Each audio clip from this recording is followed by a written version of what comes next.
Hey guys, welcome back to Oak Abode. Today I'm going to be going over my biggest cold weather chicken care tips. These are tips that I learned help a lot when taking care of backyard chickens in the winter. For the purpose of this video, I'm going to be talking about laying hens as I usually do. So if you're trying meat birds, these tips might not apply, and honestly, good luck. As usual, I linked everything for you guys in a blog post below, so if you guys prefer to read instead of watch, you can click the link in the description and that will take you right to our website where I go over all the points I'm about to talk about. But if you're more of a visual learner, we can get into the video right now. Please don't mind my crazy, they love the snow. And that will probably be going on the entire time. Alright, listen. Hey, look at this snow beard. Wow. We are really full of snow. Yeah. In case you guys are new to our channel, we live in Wisconsin, so we definitely have our fair share of brutal winter weather, but we've been keeping chickens here for over 3 years now without any kind of supplemental heat. So these are all tips that I was given by other chicken keepers in our area, but obviously we're not pros. We always recommend talking to experts for the best advice. We just got about a foot of snow last night, so everybody's out with their snow blowers. Tip number 1 for cold weather or winter chicken care is to make sure that you have a draft-free coop. Now this does not mean an airtight coop, as I'll talk about in a little bit, but what's really important is that you want the chickens to have no horizontal air movement in the areas that they are walking, they're eating, they're sleeping. You don't want horizontal air movement making them cold there. One mistake a lot of chicken owners make is by having ventilation in the area that the chickens roost, and although it's definitely better to have ventilation higher up, you don't want their roost so high that it's in that ventilation area as well. What happens is that cold air moves across their combs, the exposed parts on their head, and then a lot of chickens get frostbite that way. We make sure the areas that they're sleeping, eating, and living are all free of horizontal air movement, or at least there's some place they can go to get away from it. Tip number 2 is to have an extremely dry coop. Now this might sound like I'm contradicting myself, but as I talk about in a lot of our videos, it is so important to have appropriate ventilation in your chicken coop, and we make sure to have it all along the top of our coop. So it's above where they're roosting, so there's not a lot of horizontal air movement, but there is plenty of room for the moisture from them breathing and from their body heat. All that heat creates moisture condensation. That way that air can rise and it can go out the tops of the coop. We just built this coop a few months ago. We posted a video about it if you're curious how we built it, but we did leave a few areas along the top of the roof available to cut for more ventilation if we found that we needed it. However, the coop has been nice and dry. We have had no problems with chickens shivering. I think for now we're actually going to keep those areas closed. But the nice part is we can cut them open if we need to, and we may very well do that during the summer. Really, if you think about it, if you have to be in a cold environment, you want to be dry. If you've ever gone outside with wet hair, or if you've ever tried to wear damp or wet clothes in the cold, you're going to feel so much colder than if you were in a dry, cold environment. And we know it's working pretty well because even out in 10-degree weather the other day, I looked inside and we didn't have a single shivering chicken, which we used to get when there were drafts inside the coop. So they all looked nice and toasty. Cold weather chicken care tip number 3 is to provide plenty of high-calorie treats. As a lot of you guys already know, we like to give our chickens the Grubterra black soldier fly larva treats. We like them because they're an added boost of calcium. We don't have to use oyster shells because of them, and also they're high in protein and high in calories. So those treats are going to help the chickens put on a little extra layer of fat, which definitely never hurt anyone during the winter. In the past, before we used the soldier fly larva, we would also use just cracked corn. What's really helpful is just having high calorie treats. Simple sugars especially will be easy for them to break down in their little crops and create sort of a heating system from within. It's not only helpful because it helps them put on fat, but also because I've heard it described anyway as kind of the equivalent of drinking a hot cup of tea, where as their body is breaking down this food, it creates heat right from inside. Cold weather chicken care tip number 4 is to make sure that you get a heated water. I honestly don't know how people do chickens without heated waters.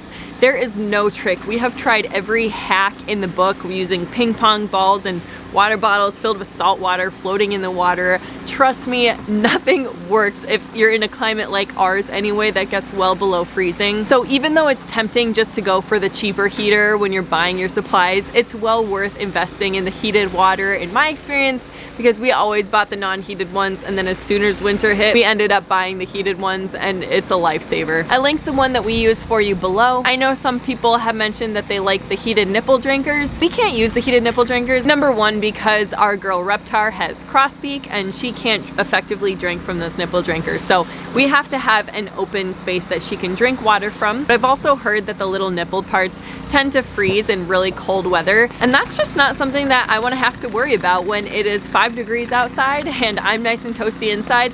I don't want to have to be going out to check every hour to make sure that the nipple drinker isn't frozen. So it has gotten very, very cold where we live, and we have never seen our heated water freeze yet. Cold weather chicken care tip number 5 is to shovel a little walkway for them when it snows. I am always surprised at how willing our girls are to hang out outside when it is freezing cold, but as long as there's not a lot of snow on the ground, they really seem to prefer it outside instead of in their coop.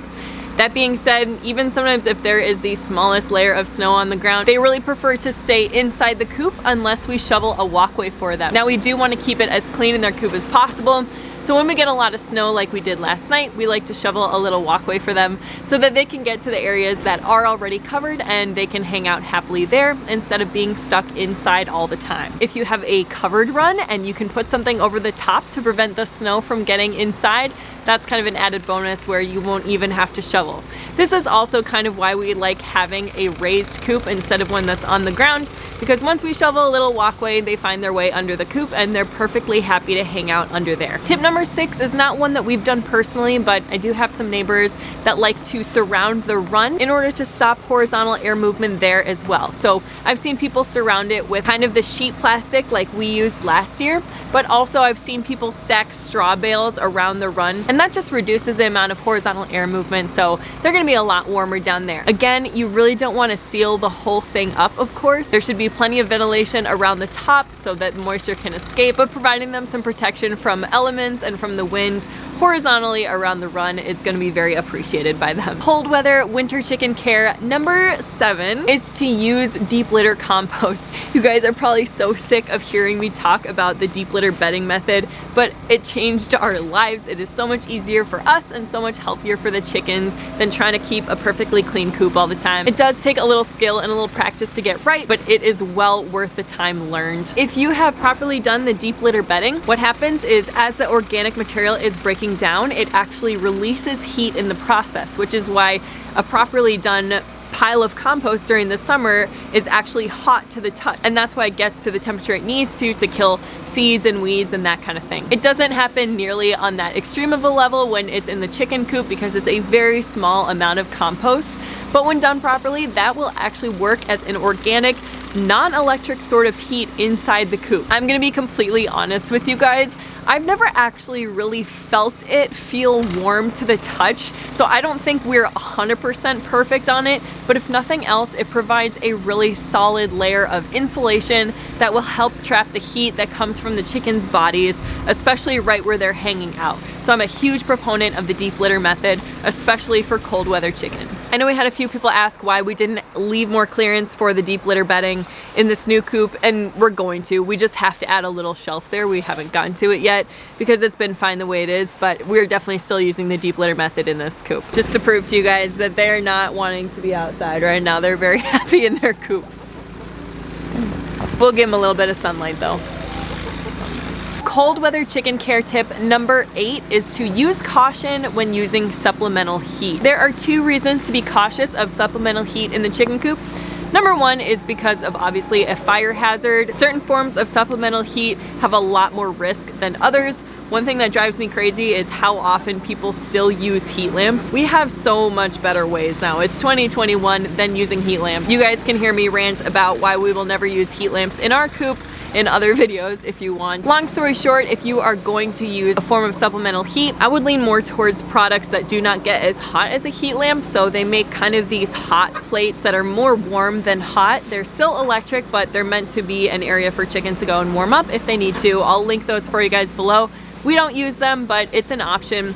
Another thing I've seen is heated roosts. Again, it's something that we don't use ourselves, but it's not something that gets burning hot. It just kind of is supposed to keep them warm. I'll link that one for you guys below too. So number 1 reason to be cautious about using supplemental heat is obviously because they can create a fire hazard, heat lamps especially. But number 2, chickens are actually very good at acclimating to weather I've heard it said that hot weather is a lot more dangerous to them than cold weather, and for that reason, if you have supplemental heat in your coop and something happens like your electricity goes off or your power line gets tripped, that heat might go off and you might not know it. And then the danger is that the chickens have not had a chance to acclimate naturally to the cold weather, and then they're in real trouble if they go from something that is only moderately cold to something that is extremely cold. Then it's a pretty high risk of shock and sickness and all that. So really, we just skip the supplemental heat and we prefer to give our chickens a nice, safe, healthy place to live and let their bodies acclimate to the weather naturally. Finally, my last tip for cold weather chicken care in the winter, tip number 9, is to not be afraid of taking extreme measures for extreme weather. That's really hard to say. So, for example, 3 years ago, we had a really nasty winter. In Wisconsin, it always gets cold. But we had a really bad one where we had a stretch for about a week where the temperature got to negative 30 degrees Fahrenheit. And this isn't like, oh my gosh, it's negative 30 degrees with wind chill. This was literally negative 30 degrees Fahrenheit, like on a thermometer, colder with wind chill. Who even knows how much colder? And that is really extreme for where we live. Now, in all the local chicken groups, there was a heck of a lot of debate. Some people swore that the chickens would be fine, that wild animals can survive, and so supposedly so should the chickens. And then there were others like me who thought, you know what, it's not worth the risk. So what we did for that about a week where the weather was literally negative 25 to negative 30 every single day is we got just a cheap tent. I'll link for you guys the one that we got below. We put it in the basement, we brought their food and water down there, and we filled it with bedding, and they were perfectly happy down there.